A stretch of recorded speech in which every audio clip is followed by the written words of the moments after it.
I must tell you that I have seen Bruce in another accident similar to this, as bad, at Charlotte, North Carolina. He went end over end about 9 times several years ago, was badly injured, and at that time retired. But he has wanted to come back, got an opportunity here, and at the last moment had an opportunity to get in this race.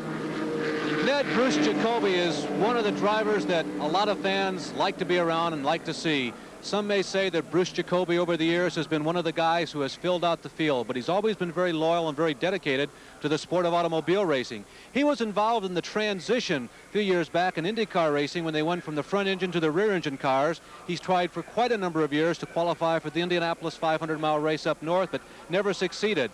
His first love in recent years has been down here in the south running stock cars, but he has always kept his ties to the north. He's very closely aligned with the Potter family back home in Indianapolis, where the 3 Potter boys, or all 3 brothers, run actively on the USAC midget division. But Bruce Jacobi has been trying very, very desperately to get into this Daytona 500 field for the last 3 or 4 seasons.